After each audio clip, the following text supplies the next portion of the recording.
We're gonna ban out those two initiators though from Aura. But for Aura, or actually for Evos right now, for Aura, what do they want to ban? Do they want to take away something like a Benedetta, the Paquito, that Veldora can use, that they want to utilize now? The fact that they have a Hereth means they want to go for a bit more physical damage, but it's actually just two mage bans for Aura towards Evos.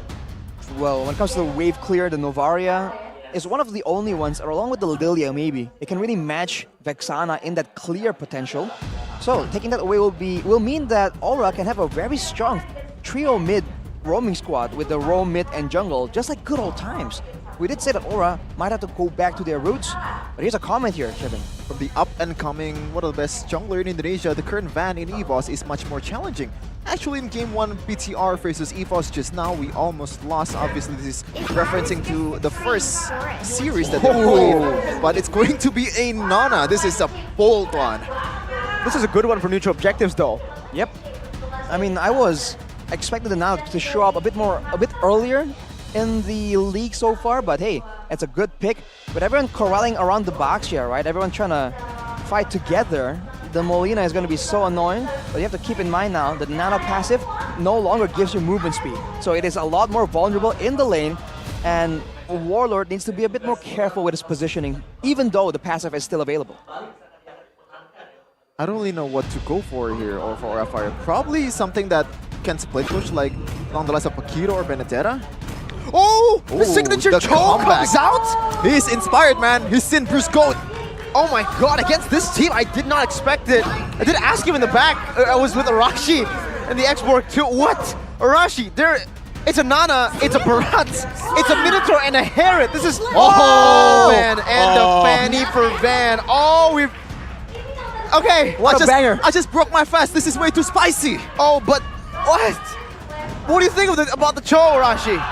I think it's risky, man. There's so many ways that he can be stopped here. The Minion Fury, the Daytona's welcome.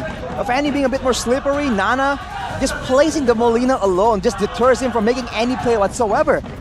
I would say that the Nana is almost like a counter pick towards the Chou even, but hey, Yawi has proven people wrong before. We'll have to see. Looking at the stats for the draft so far, the early to mid-game potential favors Evos. They do have an assassin. They have ways to really take control of those big fights. And the Hereth will be coming online a lot faster compared to a Claude technically with the item power spikes. So we'll see if Evos can dictate the tempo despite having technically the less dynamic engage. A battle for the first W of the season between Evos Glory versus Aura. The Dragon versus the Tiger. Who's gonna come out on top in MPL ID Season 13? Will it be the Dragons or the Tigers? The Dragons with a signature world-level Chou. Unfortunately, we won't see him on the World Champion skin, but it's close enough, the KOF skin. Also for the Fanny, my goodness. Van, we were just talking about assassin picks for Van. He's not really comfortable on it, Arashi, but it does seem like Van wants to prove everybody wrong. We were thinking he was going to go for something utility-based, trying to secure those retributions, but he's trying to flex his skills right here. Going with the lethal ignition as well.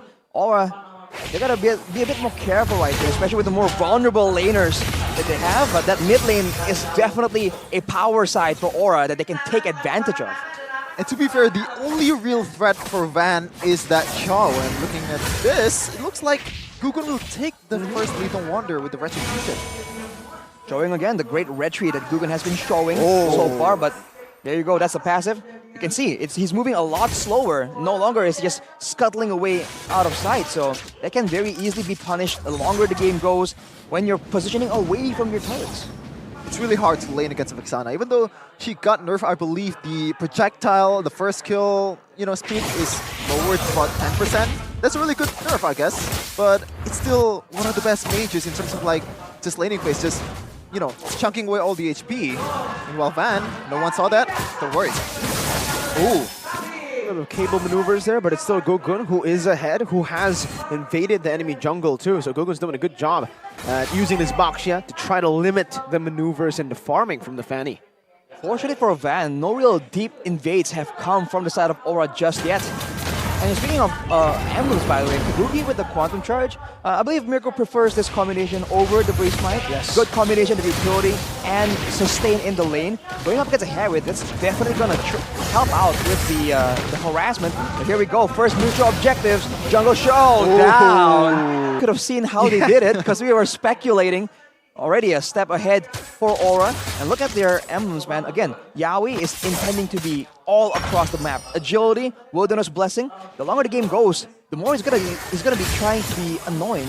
And he has skill on the Vexana. He's trying to roam around too, but there you go. Whoa! Early flicker with a Terrify now. Van very low. There's an Eternal Guard as well there from Yehezkiel. Just gotta play it real safe. Yeah, speaking of playing real safe though, Veldora as a Parazzi XP against Export, like this is a match made, you know, it's a nightmare's matchup for him. He's gonna get chunked up real bad, especially before objective fights. And like, what of your job is to kind of survey the map and see what options are available. It's gonna be hard for him to even stay alive. Good poke onto Van Strong. Pops in that regen. Yeah, he's looking for an initiation, a pickoff perhaps right now. Only 1,000 gold lead from Aura, but they're already pressuring over on this purple buff. Gugun doesn't want to overcommit those shield unity. He might be able to look for an angle, but he decides it's a bit too risky and he backs off, giving Van another purple buff to play with. Extending his life a bit longer here with yet another buff. We'll see what he can do with it though. He went for a dive towards the mid laner, but you're seeing again why the Vexana is so good. If he played that wrong and Yehezkiel just lands the Eternal Guard on top of the Terrify, that could be the end, man. Under a turret, that's a long time to be crowd controlled. Sure, this is an assassin too. How much HP better play with? Meanwhile, Baran is gonna do his job. Gonna chunk up all the Yawi! Flicker over, wait, the dragon, that's the first kill to Yawi in this game. Van not able to out-retry Gugun, as Gugun just takes it away from him right now, but Van already used the retribution, so they might be looking for some more, even in the bottom side of the map. Kabuki actually doing a good job against Super Red, taking him low. And there's already a little bit more of a backup here from Yawi, just zoning him away, giving Kabuki free space to hit. All right, what? In the enemy jungle, enemy territory, 1v3 gets taken out. A glimpse of brilliance of Yawi right away, just securing the objectives for Aura Fire. And, you know, right away pressuring Super Red on towards the bottom lane, getting a bit of a gold from the plating for Kabuki. And how Kabuki is playing the lane though, just impudently standing in front of Super Red, knowing that when it comes to just basic attack DPS, he wins it out. But Super Red with the Starlium here, now it's going to be just that much different. Aura might have to be a bit more careful. Wow. The most unreal stat. Yep. I mean, we saw it, like the 4-man knockup towards the whole Onyx team is just absolutely ridiculous. And he can pick out the perfect target in CW. Like, that was probably one of the craziest pickoff I've ever seen. Meanwhile, he's trying to do so again. Jeet Kundo away the dragon into the Eternal Guard, and we expected the Minion's Fury to counter the dive, but what can you do when you're chain CC'd like that? Around in the mid lane, clearing the waves out away. Veldora's getting melted down by Aran. Look at Veldora's HP. And even in the bottom lane, Yawi, again, Jeet Kundo over to Warlord. Shield Unity over to Super Reds. Zaman Force defensively with a Purify as well. Not a turret should be taken down. Veldora's getting chunked as well right now as Yawi zones them away. Evos are still able to clear out the waves, but man, Aura are oppressive. How fun is it to play with Yawi, man? Like, he's just fitting him kills. So far, he's 2-0-1. All 3 kills are, you know, created by him. Just flickers up. He might be looking for another angle. Especially with the turtle coming up, if they can get another pickup, it's going to be great. And for Evos, they're struggling right now because Van Strong, for now, is the main frontliner, and if he's crowd controlled, which Aura has a lot of, it's going to be so difficult for him to try and peel for his team. Well, let's see right now, all chain CC, and it's going to be Van who wins it out right there. No CC to help Aura. Gugun gets brought back to the team. Aran's going to be targeted down, and Yehezkiel flickers out to safety, but no! Van finds the cut through Yawi. Jeet Kundo flicker combo, bringing Van back for Gugun to slay. Kabuki with a blazing duet now onto Warlord, who's forced to run away and has the passive, but now gets chased down by Yawi. One more hit should do it. Ooh, Warlord's low. Yawi's looking for the play, but he missed it earlier to shut Poo to get away, but Veldora eats him up, and it's an overall great trade for Evo's glory. For sure, but the gold lead is still towards Aura. There's still a lot of hurdle to climb for Evo's glory, but a win is a win nonetheless. great move from Evos there to try and find a way to really win that fight out by just rushing, forcing Aura to kind of make a quick call in the middle of everything without getting the proper setup. Even though, if you think about it, Veldora on the EXP lane bullied by the X-Borg, and Van Strong is bullied by all the crowd control. The frontline possibility for Evos is just made very difficult by Aura, so that's how they're really trying to bully Evos away from the objectives. But if Evos get there first, then that's where they can kind of dictate what happens. Yeah. What a play, though, from Veldora. Flicker and Detona's welcome. Yeah. I've never seen that, actually. That was a combo that was used quite a lot last week. Okay, interesting, but yeah, Veldora, the longer the game goes, I think it favors Aura much more, especially Van. We're talking about Assassin here. Like, it's gonna fall off for sure in the late game, and there's a lot of room to play with for Aura. A lot of creativity, I guess, like in a way on how you can approach the team fight. But yeah, again, Van, no one saw that. The MPL pressure, man. You miss one cable and you heard the fans. Yeah, It's so crazy already. It's got to be quite demoralizing for sure. Evos now, just look at how safe they're playing. They're sending 2 members to escort Super Red. Oh no. Runs in the area. Is he gonna... No, he's Way not too gonna crowded, walk yeah. into it. Now the Lord is up. And Aura is still on the other side of the map though. Evos makes the first move. You has skill, the terrifying Eternal Guard there you finds in go. the outplay Van on the assassin, but gets assassinated instead. Yawi eaten up right now with a Minute's Fury. Veldora flickering, no, he doesn't connect to the wall. Yawi's able to flicker out and shampoo. Aran very deep in enemy territory, brings him back very low. Aran hiding back, flickers out. Super Red pops into Zaman Force, but he's not able to find the hit to reset his second skill. And that means it's a free lord over to the Dragons without the retry being used up. Gugun wants to go for the enemy purple buff. Once again, Gugun's showing class in the objective department, but I don't really get it. Why would you go for Chou with Shunpo available, with Jit Kundo available, and also Flicker available? He's gonna get away quite fine, and he did. Man, that was just so difficult. That was a bold move from Van. I get that he has the Malefic Roar right now, and the Heptasis, he has burst damage, but against a Vexana, this is exactly what makes her so dangerous. Deathly Grasp into Eternal Guard is basically a guaranteed knock-up hit. The Eternal Guard is definitely gonna land if you land the Deathly Grasp first. So, unless Van dodges that, there's just no way. And just like that, Aura takes momentum, takes the turrets as well, and they're still looking for more as Van. Oh, Van on the S kill. Oh no, Van gets locked up again! Kabuki finds the kill. Yeah, Heskill survives. And it is again a disaster for Evo's glory. Van says hi, Yawi says, what's up, bro? You're gonna get kicked. And another kill, courtesy of Yawi. I mean, we're talking about, oh, he let Van play, but it looks like the draft from Aura is meant specifically to really deny any real chance of pickoffs coming from him. The peel towards the backline is just insane right now. Sure, and right now 5k gold lead, entering the 11th minute or 12th minute of the game for Aura versus Evos Glory. Kill department 3 for Aura. It's looking pretty bleak, I gotta say, for Evos, especially when they have a much more early game composition rather than Aura. And audience prediction also says 60-40, Rashi. 60% for Aura, I think that's fair. Evos can still come back right here by all means. It's a 5k gold lead, but look at this. Aran of all people getting engaged on. Desperate Detona's welcome onto Aran. They tried. To get the Faraga armor. Gugun's going in. Eternal Guard. Super Red, is he going to be dead here? Oh my goodness. He gets out just barely. But man, every attempt that Evo's Glory are trying right now is just not working. Man, if Yeskiel landed the Curse Blast on top of the Eternal Guard, that was done. He was playing it a bit conservatively, which is fine, right? Aura can just cruise right here. That was a play initiated by Evos, and yet they were the ones who almost lost a member. Aura is just content playing for objectives, waiting for the next fight where they can once again punish Evos for this composition with a very squishy front line that's behind on items. They're gonna be so squishy for everyone on the side of Aura to take out. Just like Mirko said, it's desperation. Like, the targets are not there. The prime targets are not in the vicinity. You have to take what's available, and it's Aran. You have to take the chances, even though it didn't really translate to kills. At least right now, Aran knows that the pressure is there. He's not going to be as aggressive as before. And I think that's, it's not really a W, but it is something. Well, shutting Aran down is definitely a huge plus if they can do so, but in this late stage in the game, targeting him when the objective is almost up, where he has the Firaga armor as well. It just shouldn't work, but like I said, there's not a lot of options left for Evos right here, especially with Aran just out there right in their faces.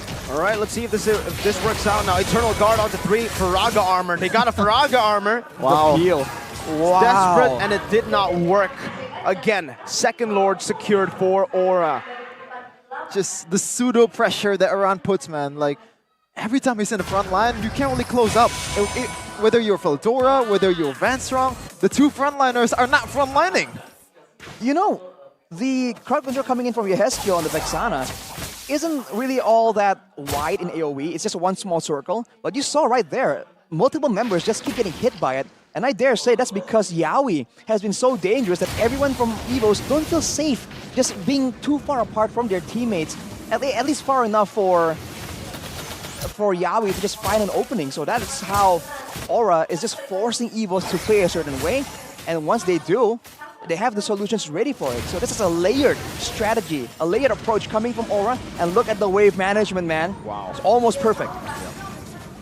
They have another Lord on their side too. They can use it to their advantage, but looks like Evos will try to make a quick work of this Lord. Can they do it? Still going to charge in, despite them trying to chunk it down. Mid lane as well, dealt with pretty well by Evos. Wow. Not able to crack the base open with the first or the second Lord rather right now. Kabuki's doing a good job though right now with the BMI.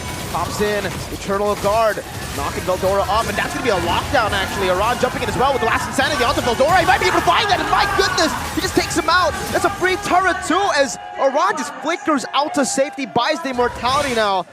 Lord number 2 gets them the first base turret, and look at that turret up top. It's very low. Van's looking for a trade. He should be able to get it, but at what cost? Aura are not stopping the siege. Yawi has been quiet for the last few minutes. He looks to find something here. Already has the flicker as well. Oh man, that BMI up top. Did you guys see that? Kabuki just pops into Battle Mirror Image to get the last few hits onto that base turret, and it was low enough to get taken down by just Dexter.